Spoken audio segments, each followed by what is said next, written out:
Quel est l'avenir de la langue française aux États-Unis? Cette question est mille fois posée dans les milieux académiques et francophones depuis quelque temps, en dépit de l'intérêt manifeste et grandissant porté pour l'apprentissage du français dans cette Amérique où la démographie impose l'espagnol comme deuxième langue étudiée dans les écoles et dans les universités, et où le mandarin tend à remplacer la langue de Molière ou d'autres langues étrangères dans les districts scolaires confrontés aux graves problèmes de coupe budgétaire dus à la récession économique. En effet, dans certains États, les programmes d'enseignement du mandarin ont quadruplé au cours de ces dernières années à cause des programmes d'échange culturel entre les États-Unis et la Chine administrés par le National Committee on US-China Relations. Par exemple, dans le district scolaire de Brockton, ville située dans le sud du Massachusetts, l'arrivée d'enseignants chinois dans les écoles élémentaires a coïncidé curieusement avec l'élimination pure et simple des cours de français qui figuraient dans le curriculum depuis plusieurs générations. Le professeur Brian Thompson, qui traîne derrière lui plus de 3 décennies dans l'enseignement du français aux États-Unis, notamment à l'Université du Massachusetts Boston, où il dirigeait le département de langue étrangère, ne cache pas son inquiétude face à cette décision d'enrayer le français des programmes scolaires dans une ville où, il n'y a pas longtemps, la messe dominicale était dite dans cette langue à l'Église catholique du Sacré-Cœur. Et dire que Brockton accueille depuis quelques années des populations francophones venues d'Haïti et de l'Afrique de l'Ouest. Oui, je crois que ça va continuer, mais évidemment, c'est pas au même niveau que jusqu'ici. Mais d'autre part, je crois que ce qu'il faudrait, c'est que dans les écoles où le français existe, ou d'autres langues d'ailleurs aussi existent, il faut que ça soit bien fait. Parce que sinon c'est décourageant. Quand on fait 3-4 ans de français, d'espagnol ou d'italien ou quoi que ce soit, et qu'on n'arrive encore pas à communiquer, c'est frustrant. On a l'impression de n'avoir rien accompli. Et c'est le cas. Ce qui est bien dommage, parce que moi, quand j'étais prof à UMass, je faisais des cours de débutants, comme des cours sur l'existentialisme ou le roman du 21e. Mais dans mes cours de débutants, mes étudiants, après un semestre, communiquaient en français. Et j'ai des collègues au niveau lycée qui parlent vraiment la langue et qui apprennent vraiment à leurs élèves à communiquer. Et c'est encourageant quand on peut vraiment faire quelque chose dans une langue au lieu de simplement étudier des listes de vocabulaire ou des conjugaisons. Ça n'a presque aucun intérêt si on n'est pas capable d'utiliser la langue. Oui, autrefois, dans le bon vieux temps, si tu veux, quand j'ai été engagé, et peu de temps après, disons,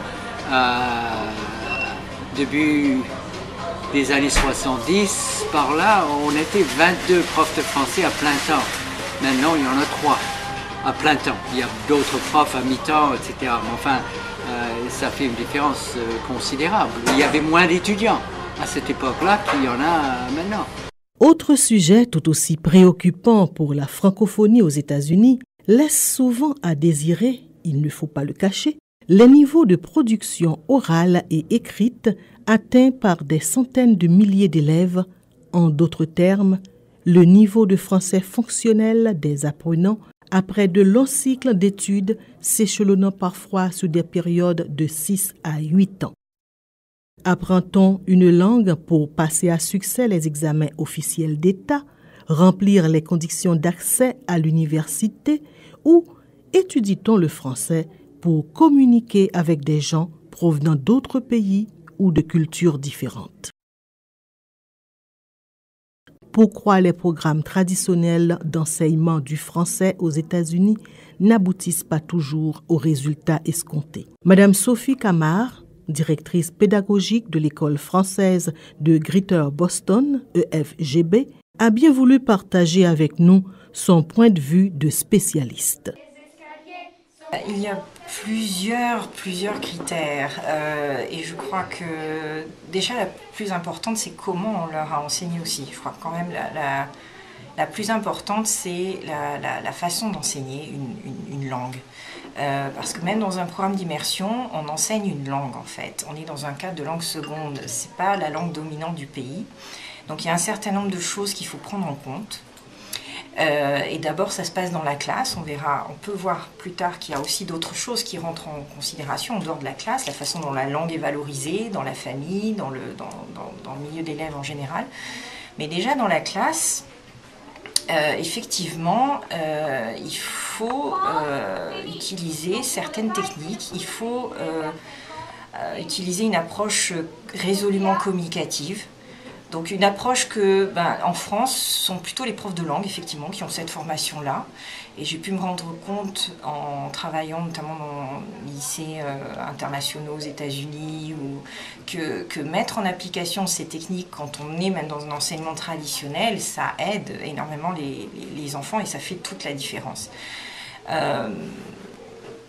Donc pour ça, c'est sûr qu'il faut être, par exemple, une approche traditionnelle, on va un peu décortiquer l'écrit, l'oral, on va les cloisonner et on va travailler chacun des domaines, alors qu'en fait non, il faut les travailler de concert, qu'il faut mettre en avant avant tout la fonction de communication. Effectivement, une langue, c'est pour apprendre à communiquer à l'oral, à l'écrit, mais il y a une fonction derrière. Il faut montrer aux enfants qu'il y a un sens derrière, que ce n'est pas...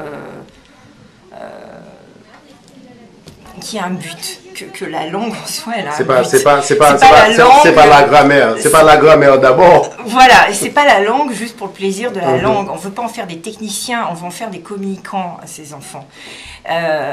Donc effectivement, oui, voilà.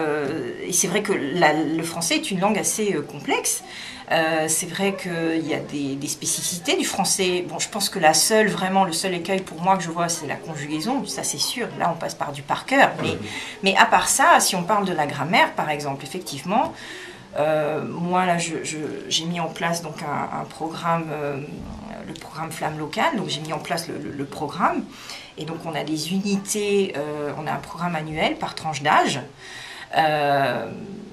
Parce que donc un enfant de 6 ans ou un enfant de 10 ans n'ont pas les mêmes besoins, n'ont pas les mêmes intérêts. Et c'est pas parce que je parle pas bien français à 10 ans que j'ai pas accès ou à 11 ans à étudier l'enfant noir de Camaralais, par exemple. Je peux tout à fait le faire. Il faut juste que j'ai un prof qui ait les techniques pour m'aider à accéder au sens. Et ce qu'on utilise dans mon programme, donc ce sont des unités, et c'est vrai que la première chose, c'est la fonction de communication. Donc on va apprendre à raconter ses vacances, on va apprendre à raconter des événements passés, à écrire une biographie, bon voilà, donc il y a un but, et pour ça évidemment que j'ai besoin de notions grammaticales. Mais on ne peut pas arriver en cours, comme ça se fait très souvent, en disant les enfants, aujourd'hui, nous allons étudier le conditionnel. Le conditionnel est un temps qui sert à blablabla. Il se forme en prenant le radical au futur, mais ça n'a aucun sens pour les enfants. Donc oui, ils vont devenir de bons techniciens, ils vont savoir l'appliquer, mais après, ils ne vont pas savoir l'utiliser. Pour les francophones et francophiles préoccupés par l'avenir de cette langue aux États-Unis, il est nécessaire de jeter un regard sur les programmes d'enseignement du français dans nos écoles. C'est dans cette perspective que s'inscrit la visite effectuée au mois de décembre 2011 par M. Pierre-Yves Roux du Centre international d'études pédagogiques CIEP, basé à Sèvres, en France. Alors, le Massachusetts s'inscrit dans une mission de plus longue durée, puisque je suis aux États-Unis pour 10 jours, et je vais visiter 4 États. J'ai passé 3 jours dans l'Utah, autour de Salt Lake City. J'étais hier à Minneapolis-Saint-Paul, aujourd'hui à Boston. Lundi, mardi, je serai à New York. Et je reviens en février. Alors ce n'est pas pour faire de la géographie, mais pour vous donner un petit peu l'ampleur du projet. En février, je verrai Washington, Charlotte, Orlando, Miami, New Orleans et Tukla dans l'Oklahoma. En fait, la problématique sur laquelle je viens est l'enseignement bilingue sous toutes ses formes. L'ambassade de France aux États-Unis par son service culturel, est persuadé qu'une des voies pour le développement du français aux États-Unis est l'enseignement bilingue, notamment les classes d'immersion ou les classes bilingues. Mais il est évident aussi que, de par le fonctionnement fédéral des États-Unis, chaque État a un fonctionnement très différent, alloue des moyens différents également à ces dispositifs. Même au niveau local. Hein. Même au niveau local, même au niveau des districts, ça peut changer. Et donc c'était pour voir quels étaient les dispositifs les plus efficaces et s'il y avait des bonnes pratiques à échanger entre les États, entre les districts, entre les écoles. Donc ma mission porte bien, c'est une mission d'expertise descriptive dans un premier temps et prospective ensuite, autour de l'enseignement bilingue aux États-Unis sous toutes ses formes. C'est un constat uniquement de voir que les élèves qui sortent de classes d'immersion ont un niveau supérieur aux élèves qui n'ont pas fait de classe d'immersion. Et je crois que c'est aussi une transition entre du quantitatif. Nous voulions un grand nombre d'apprenants de français pour des statistiques, et maintenant nous sommes passés au qualitatif, l'un n'empêchant pas l'autre. Le qualitatif, c'est peut-être moins d'écoles, peut-être moins d'apprenants, mais avec un apprentissage plus pérenne, un apprentissage de meilleure qualité et un niveau final plus élevé. Pour bien comprendre le fonctionnement de l'approche immersive dans l'enseignement du français, notre équipe de reportage a porté ses regards sur 2 programmes d'immersion française et a visité à cet effet, au cours du mois de décembre dernier, plusieurs salles de classe dans les écoles publiques des villes de Milton et de Holliston, les 2 seuls districts scolaires du Massachusetts où plus de 2000 élèves suivent un enseignement de type immersif. À Milton, ce sont 1300 élèves répartis dans 6 écoles de la maternelle à la fin du cycle secondaire qui sont actuellement plongés dans un environnement entièrement en français dès le plus jeune âge. La directrice de ces programmes dans le système scolaire de la ville de Milton, Dr Martine Fischer, nous en fait l'historique. Alors, il faut remonter à 1987, hein, c'est déjà loin. Ça a commencé avec un surintendant, le docteur Frank Giuliano à l'époque, qui, en tant qu'éducateur, était intéressé par ce qui se passait au Canada, avec le modèle d'immersion française au Canada.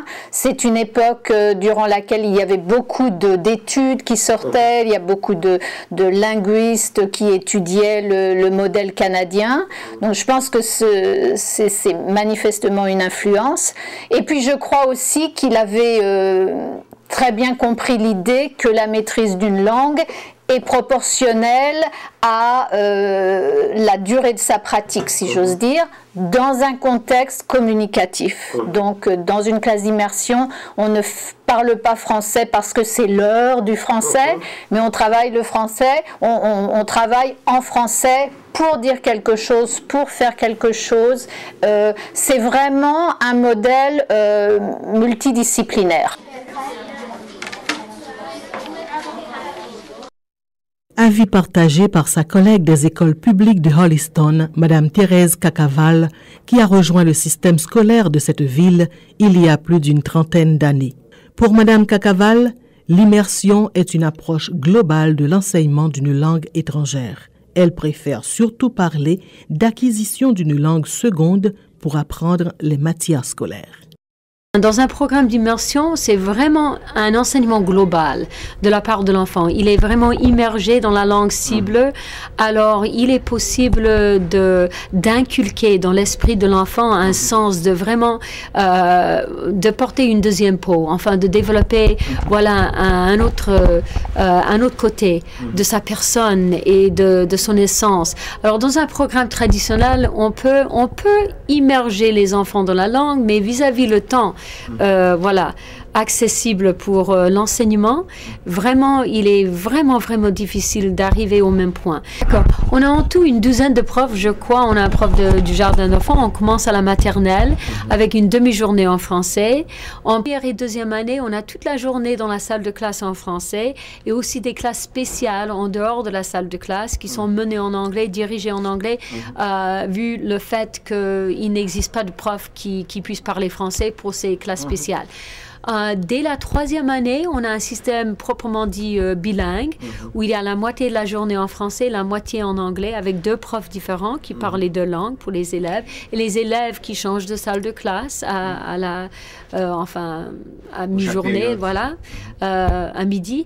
Alors, en 6e, 7e et 8e année au collège, on n'a qu'une seule classe par jour, menée par la même dame professeure, voilà, qui enseigne 38 à 40 minutes dans chaque classe, fois 6 classes d'immersion, de 6e, de 7e, de 8e par jour. Et au niveau du lycée, on a l'emploi du temps en bloc, ce qui permet à nos élèves d'avoir seulement une classe de français sur un semestre chaque année.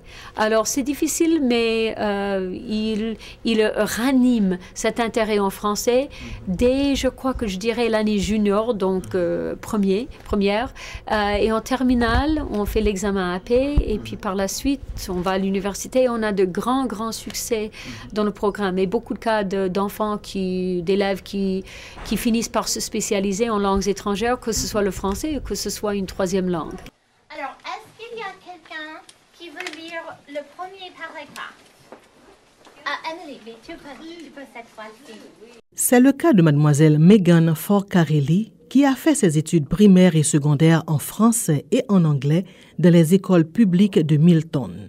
Depuis le mois de janvier 2012, elle a changé de statut. Elle enseigne dans la langue qu'elle a apprise il y a seulement quelques années. Pour cette jeune éducatrice, l'expérience dans l'enseignement immersif a été des plus enrichissantes. J'ai quasiment que des bons souvenirs, je pense, des bons souvenirs de mon expérience ici. J'ai suivi le programme jusqu'à la fin du lycée, puis j'étais tellement intéressée par le français que j'ai continué à l'université. En fait, j'ai continué en étudiant ça. Mais j'ai adoré, en fait,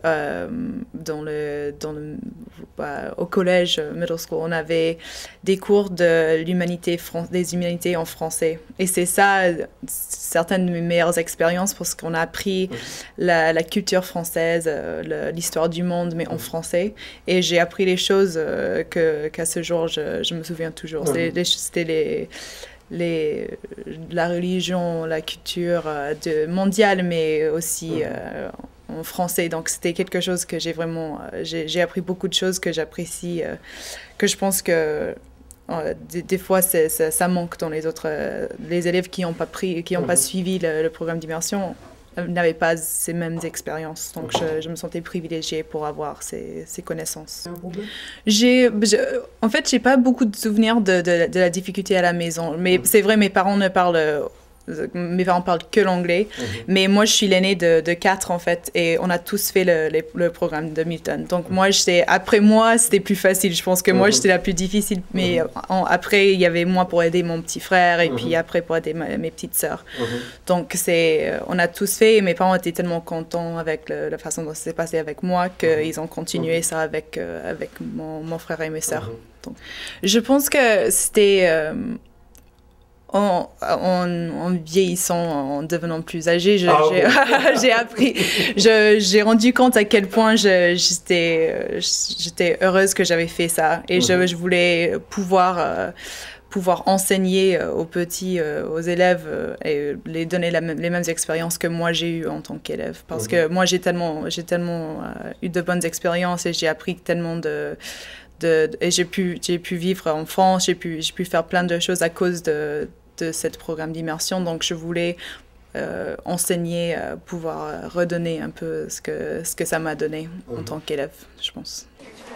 2, 1,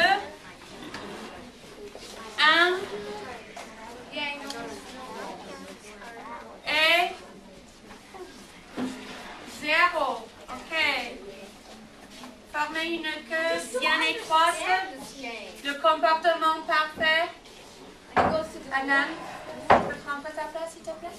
Deux autres élèves de Milton, Isabelle et Nat, marcheront peut-être sur les traces de Megan Forcarelli, car pour eux aussi, l'acquisition de la langue française par le biais des cours d'immersion a été à la fois rapide, facile et amusante. Mon expérience était toujours très positive. J'ai toujours eu des maîtresses et des profs très uniques et intéressants. Et j'ai appris très rapidement à parler français couramment.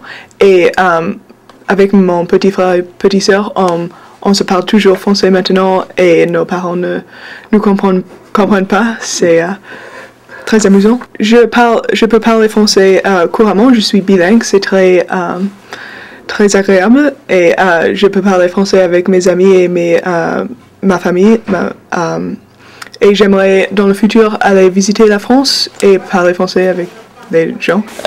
Mon expérience c'était toujours magnifique. Les profs sont très géniaux et les classes étaient très amusantes. Ça aussi été très facile pour moi le français parce que mon frère aussi était dans le programme d'immersion et ils ont toujours parlé en français avec moi. Est-ce que notre ami Noah attrape Rachid? Non! Pourquoi? Nous sommes au mois de décembre 2011. Ces enfants ont fait la connaissance de la langue française dans cette classe d'immersion, voilà seulement 3 mois dans cette école publique de Milton. Et déjà, les progrès sont considérables au niveau de la compréhension orale, puisque toutes les instructions de M. Alex Leite, cet enseignant africain venu du Cap-Vert, sont données entièrement en français, que ce soit pour les mathématiques, la lecture, la géographie.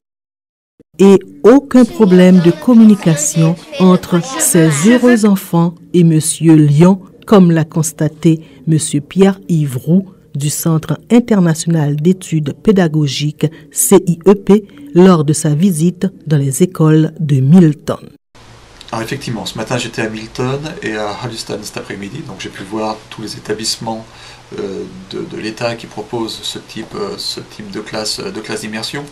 Les premières choses qu'on doit relever, c'est le niveau de langue des enfants après des périodes très courtes d'enseignement. Donc visiter des classes de première année, donc Grade 1, pour des enfants qui n'ont même pas eu de kindergarten, donc qui étaient au bout de 3 mois environ d'enseignement, d'apprentissage du français, et ces élèves comprenaient complètement ce qu'on leur disait, étaient capables de lire en français et étaient capables à leur niveau de s'exprimer dans des figures simples, des formes figées du langage, mais étaient capables de le faire.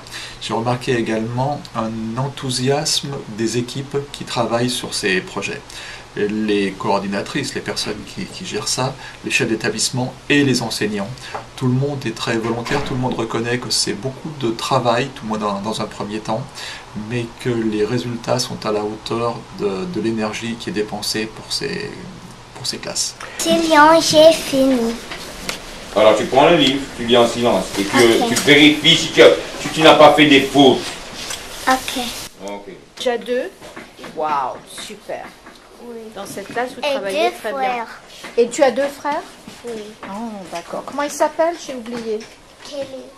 Kelly a 2 sœurs et 2 frères. Tu as 4 frères et sœurs, oui. 2 garçons et 2 filles. Wow. Et comment s'appelle le tout petit, le plus petit? Comment il s'appelle? Moi, c'est le Tu es le bébé? Si je trouve un loup, je lui donne des coups. Moi, dit Rachid, si je trouve un loup, je joue au loup avec lui. J'ai fini. Est-ce que je peux aller aux toilettes? Qui a peur de loup? Qui a peur de loup? Pas moi, dit Arthur. Si je trouve un loup, je lui tords le cou. Pas moi, dit Mélanie. Si je trouve un loup, je lui donne des coups. Ce que je viens de dire, que j'ai une passion pour cet animal et j'ai eu cette chance, qui est un souvenir inoubliable, de pouvoir rencontrer un lion pour la première fois dans un village au Sénégal. Et de là, je suis tombé amoureux de cet animal. Et je suis resté avec ce nom et j'ai introduit cet animal à l'école Milton.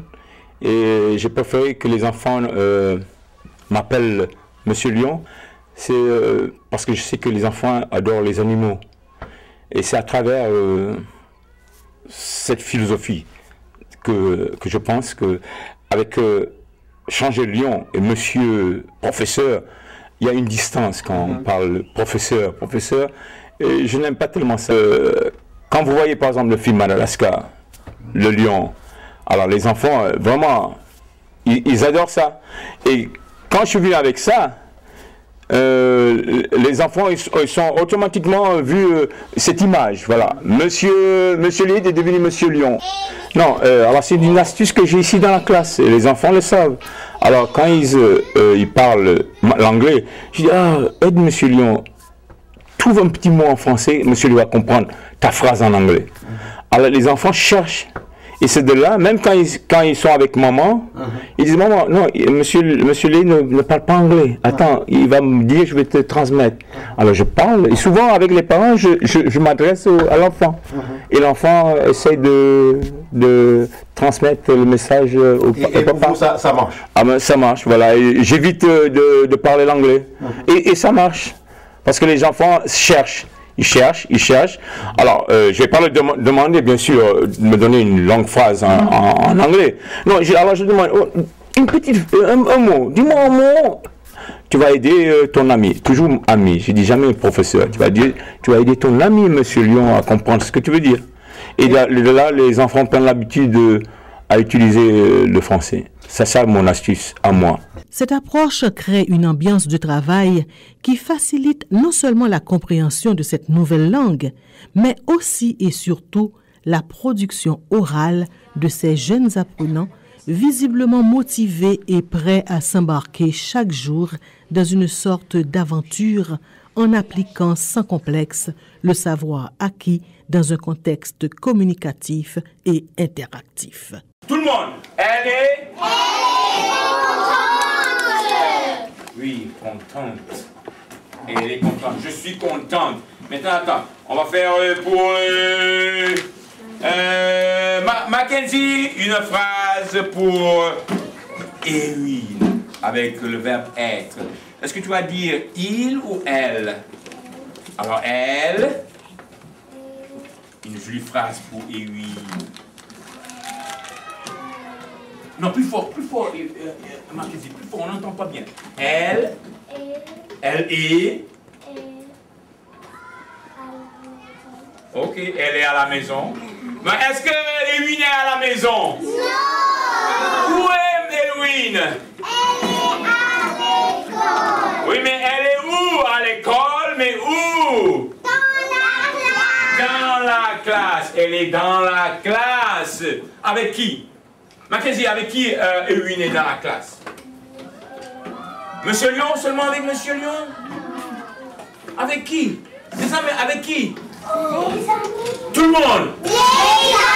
Oui, avec les amis dans la classe. Et allez, Monsieur Lion, bien sûr, Monsieur Lion, mais avec les amis. Ok, une dernière fois avec une fille, maintenant un garçon.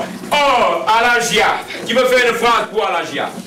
Qui veut faire? Mais je demande une fille pour faire une phrase pour mon ami Alagia. Alagia, une fille qui veut faire une phrase. Oh, Ayen, une phrase. Est-ce que tu vas dire il ou elle? Il, bravo. Une phrase. D'abord, il. Oh, il est gentil. Oh. Est-ce qu'il est gentil, Alagia? Tout le monde, est-ce qu'il est gentil? Oui. Une phrase, une phrase. Oui, il est gentil. Très bien, bravo.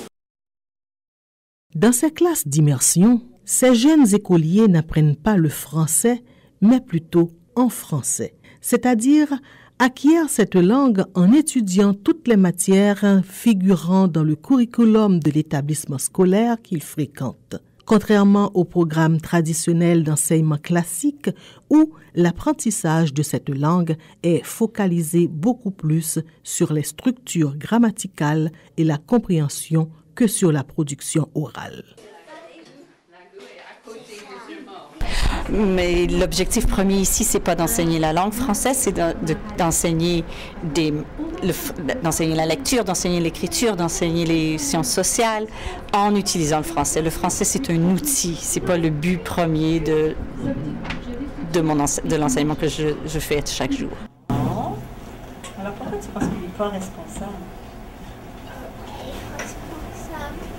Il est responsable, t'as changé d'idée? Moi, j'avais jamais pensé ça, qu'il n'était pas responsable. Est-ce que c'est responsable pour un enfant d'aller voler un hélicoptère et partir voler en hélicoptère?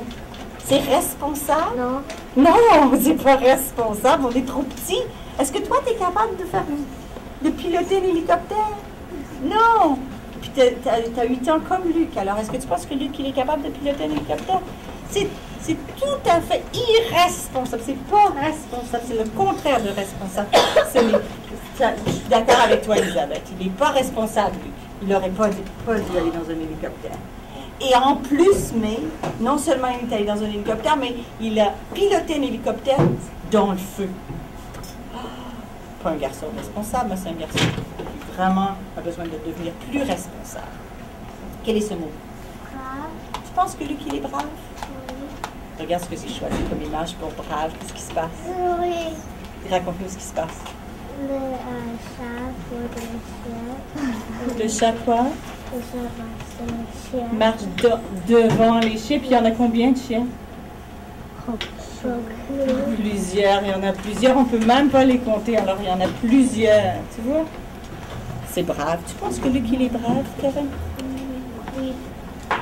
Ouais. Qu'est-ce qu'il fait? Trouve-moi une preuve. Quelque chose qu'il dit, quelque chose qu'il fait. Il va aller dans la forêt quand le feu était dans.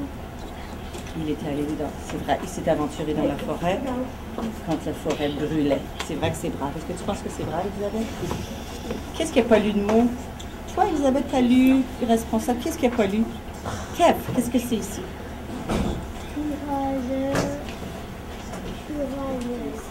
Pourquoi j'ai écrit deux mots? Pourquoi j'ai écrit courageux et courageuse? Parce que c'est pour un garçon et c'est pour une fille. Dans cette classe de lecture et de compréhension de texte à Holliston, l'action pédagogique de cette enseignante québécoise a un double objectif.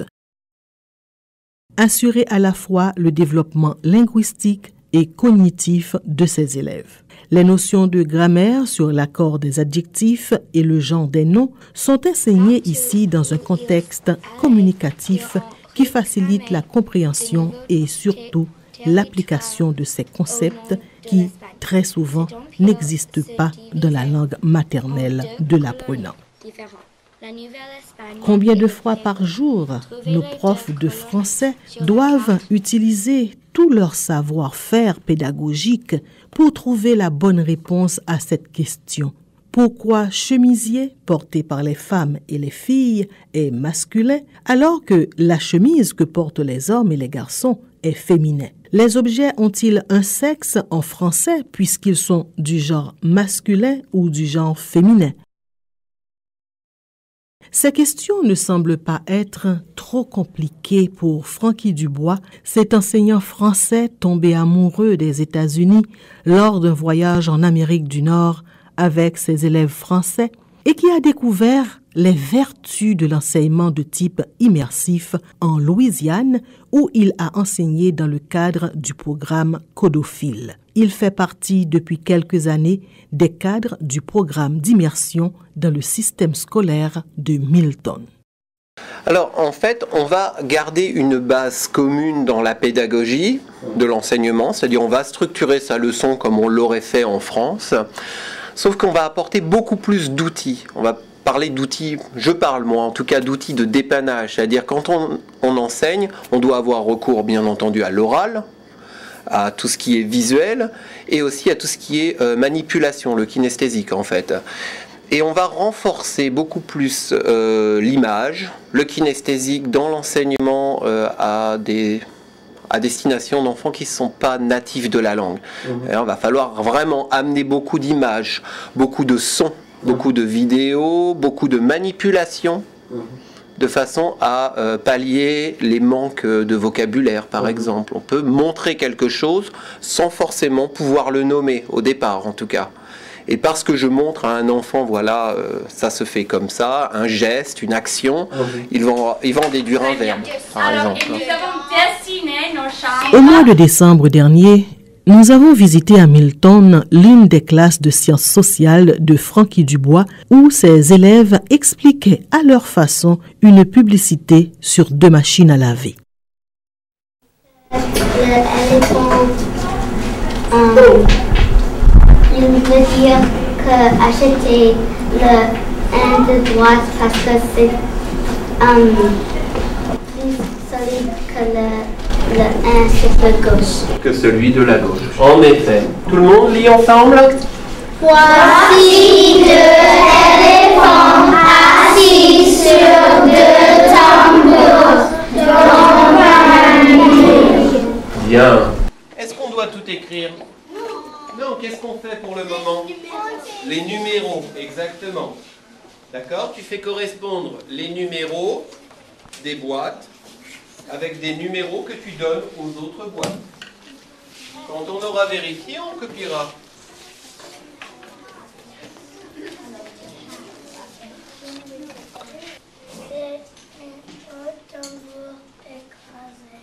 Très bien. Clique quelque part ailleurs. Voilà. Non, on les lance pas. Et ben voilà. T'es tout petit maintenant, tu peux plus attraper. Allez, attrape. Non, tu le mets où? Là. Tu veux le mettre là? Relis-le. Non. Ah, ça a plus de sens. L'année prochaine, Chili, Bolivie et Argentine, dont beaucoup d'Amérique du Sud.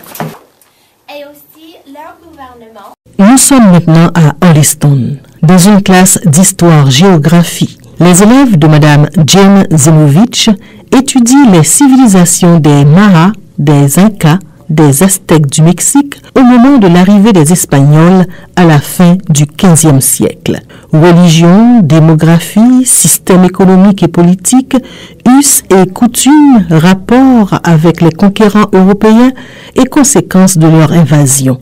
Tout se fait entièrement en français à travers un enseignement actif qui offre à l'apprenant l'opportunité d'utiliser la langue d'apprentissage pour communiquer, échanger ses connaissances sur les Mayas, les Incas et les Aztèques du Mexique. 1400, ils ont développé beaucoup de villes. Oui, ils ont développé beaucoup de villes, de grandes villes. Alors, tu peux coller cela, là, sur le gouvernement, et Sean, quelque chose d'autre de leur gouvernement. Tous les enfants aztèques sont allés à l'école. Les filles ont appris comment élever une famille. Les garçons ont appris comment se battre à la guerre. Les accomplissement des Aztèques, c'est qu'ils ont créé un grand système de rues qui allait autour de l'Empire. Il y avait un système de rues qui est allé autour de l'Empire. Très bien. Les Espagnols ont capturé le roi. Alors, ils ne savaient pas comment combattre les Espagnols sans le roi. Oui, parce que leur roi était un prisonnier des Espagnols. Alors, les Incas ne savaient pas exactement quoi faire. Et puis, c'était très difficile. Cet empire se divisait en 2 colonies différentes, la Nouvelle-Espagne et le Pérou. Trouvez les 2 colonies sur la carte. Alors que dans les programmes traditionnels d'enseignement de langue étrangère, il y a beaucoup d'emphase portée sur la connaissance linguistique, dans l'enseignement immersif, elle n'est qu'un élément. Il faut à la fois aider les apprenants à acquérir une langue seconde et des connaissances dans toutes les disciplines scolaires comme ils l'auraient fait dans leur langue maternelle. Alors, c'est quelque chose qu'on m'a souvent demandé, ce que je mettais en priorité. Est-ce que je mets en priorité l'enseignement, le contenu, voilà, ou bien la langue? En fait, je ne mets pas de priorité. On va dire que le français, c'est un outil pour apprendre. Donc, il va être acquis en même temps que les notions. Et je ne vais pas dire... quand je fais du français, par exemple, j'enseigne de la lecture, mais je peux faire de la lecture à travers les sciences, en lisant un texte sur le cycle de la vie des animaux. Les élèves vont améliorer leur capacité à lire, mais en même temps vont prendre des connaissances à travers le texte. Mais je ne mets pas une priorité, je ne me dis pas je me concentre que sur le français. Non, je vais utiliser le français comme un outil, au même titre qu'un élève qui est dans une classe régulière. L'anglais est l'outil d'apprentissage. Donc non, on ne mettra pas de priorité. Après, évidemment, quand je fais des notations, quand je fais des évaluations, je fais bien attention à ce que je vais évaluer chez l'élève, de façon à pouvoir faire de la remédiation par la suite et voir ce que j'ai à travailler davantage ou à réenseigner. Mais on ne mettra pas de priorité. Je crois que ça va en parallèle, parce qu'ils doivent avoir une maîtrise de la langue pour pouvoir comprendre le contenu. Le contenu, il est complètement en français. Et s'ils n'ont pas la maîtrise de la langue, ils ne peuvent pas vraiment apprendre le contenu, que ce soit en sciences ou en histoire-géographie ou lire même. Donc, mais bien sûr, le contenu, il va en parallèle avec les standards des États-Unis et on doit trouver des façons pour incorporer les deux ensemble. Donc, je crois qu'ils vont ensemble. Le contenu de la matière va de pair avec la connaissance linguistique. C'est ce qu'a bien voulu nous démontrer cette enseignante venue du Liban dans sa classe de sciences où ses élèves étudiaient les caractéristiques des éléphants et surtout comparaient ceux nés en Asie à ceux d'Afrique. L'ambiance était participative, le désir chez ces jeunes apprenants de communiquer leur savoir en français tout à fait contagieux. Leur trompe pour... Qu'est-ce qu'ils peuvent soulever avec une trompe? Patrick? De l'eau. Ah, boire l'eau, d'accord. Mais qu'est-ce qu'ils peuvent enlever aussi grâce? Ils peuvent enlever un arbre. Soulever un arbre. De ces rats. Très bien. Qui veut me donner une autre similarité entre les deux éléphants qui a à voir avec... Comment on l'appelle? Comment on l'appelle? Éléphanto. Très bien. Alors, qui veut me donner une chose qui est la même entre l'éléphant d'Asie et d'Afrique? Maeve? Les deux ont les bébés pour 22 mois dans le ventre. Les deux, l'éléphant d'Afrique et d'Asie, peuvent avoir combien de bébés? 22. Non, combien de bébés? En combien de mois? 22. Super. Donc 22 mois. Un bébé. Comment on appelle le bébé? Éléphanto. Ok. Est-ce qu'il y a une autre similarité dans peut-être ce qu'ils mangent? Kathleen, qu'est-ce qu'ils mangent les deux? Les deux mangent de l'herbe et de fruits. Attends, elle est en train de dire juste, ils mangent l'herbe, quoi aussi? Les fruits. Les fruits. Et les racines.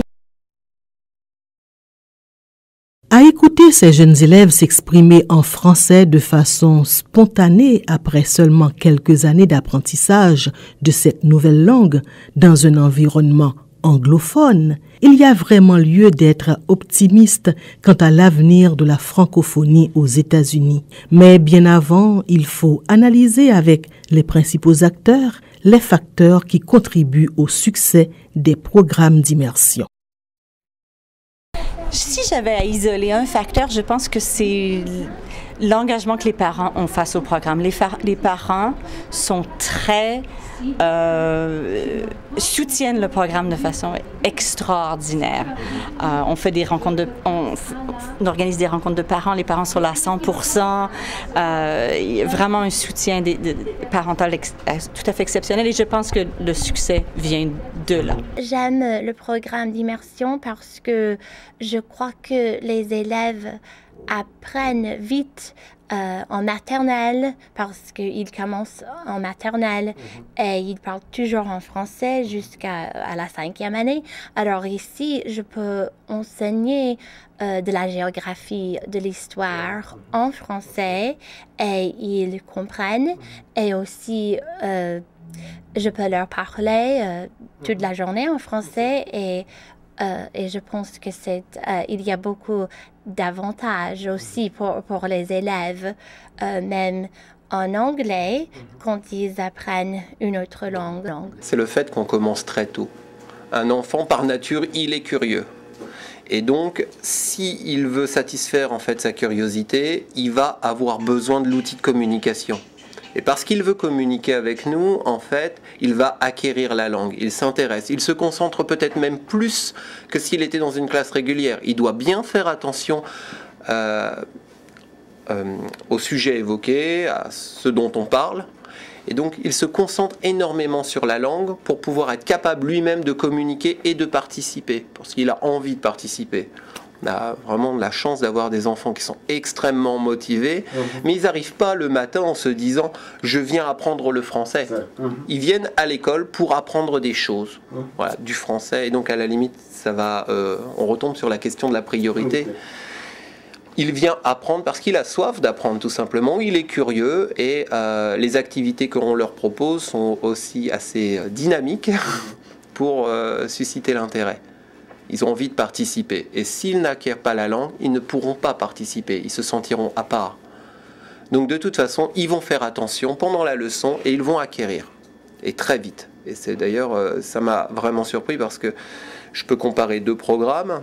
Un ici où on est à 100% français sur les premiers et deuxième grades ou deuxième année. Et puis enfin, des programmes en Louisiane qui tournent à 2 tiers de français et 1 tiers d'anglais. Je vois qu'ici, on avance très vite. La langue s'acquiert à une vitesse assez incroyable. Et on peut l'observer, nous, quasiment tous les jours. Un des facteurs les plus importants, c'est qu'il commence en première année. Et c'est une immersion complète. 100%. Première année, deuxième année. Les profs sont très dédiés et dévoués au programme. Ils ne parlent que le français. Puis aussi, il y a le grand support des parents. Donc les parents qui ne parlent pas le français la plupart du temps veulent ce programme. Ils veulent que le programme existe et reste et subsiste.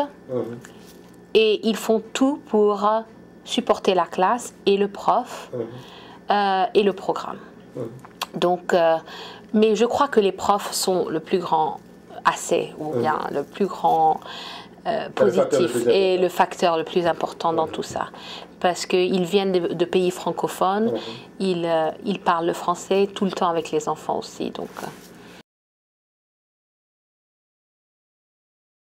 Pour résumer les différentes interventions de ces enseignants, l'enthousiasme des jeunes apprenants, l'intérêt manifeste et le support des parents, le savoir pédagogique de ces enseignants qui sont de véritables généraux de l'armée de la francophonie aux États-Unis, la vision des commissions scolaires et des responsables de la langue dans les districts scolaires de Milton et de Holliston sont les principaux facteurs qui contribuent au succès de ces 2 programmes publics d'immersion française de l'État du Massachusetts. L'année dernière, quand la Conférence nationale de langues étrangères a été ici à Boston, Lactful, voilà, on a gagné pour la ville de Holliston le prix Woodruff, qui est un prix pour école ou bien commission scolaire exemplaire dans l'enseignement des langues étrangères aux tout petits.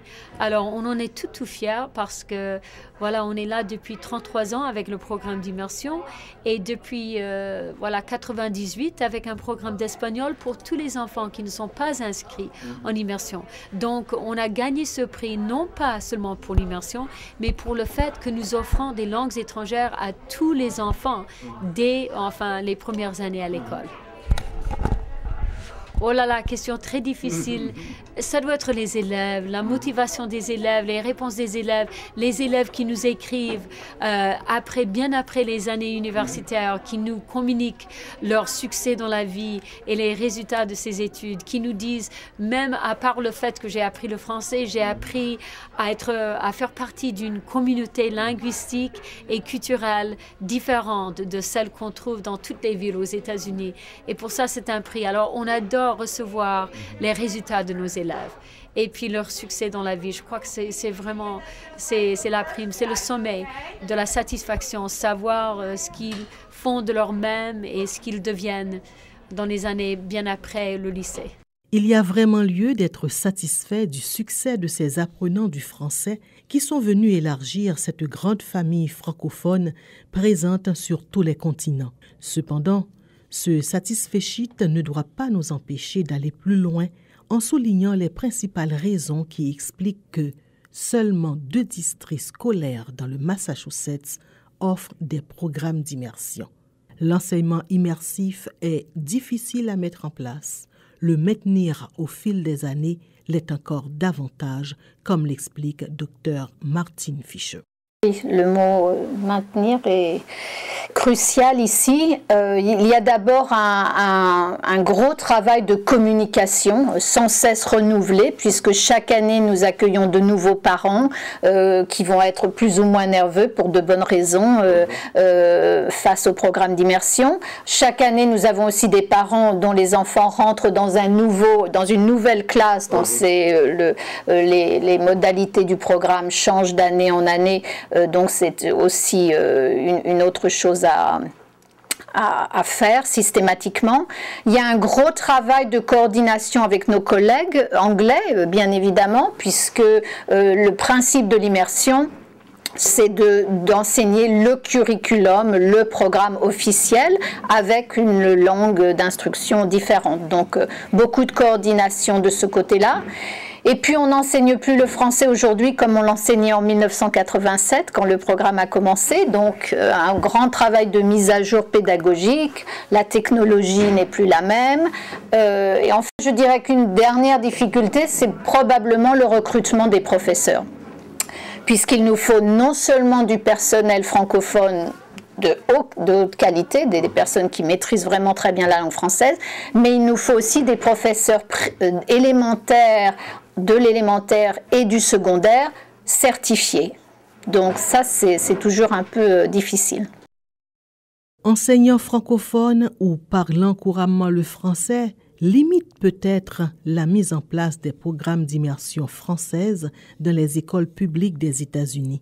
Nous précisons système scolaire public, car l'enseignement du français dans les établissements bilingues privés coûte extrêmement cher, entre 19 000 et 21 000 $ américains.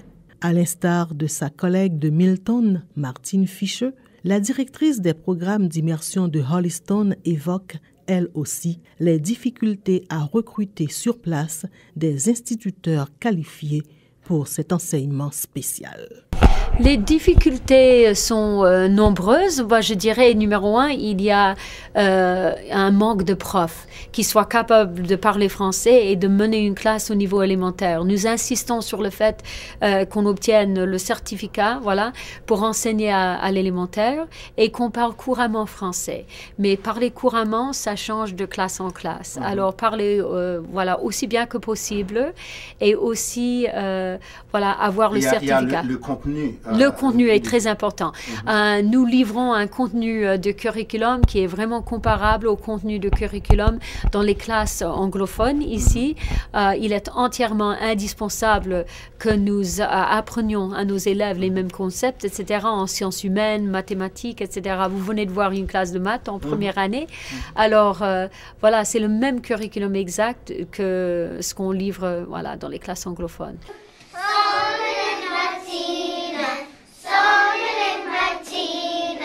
Ding dang.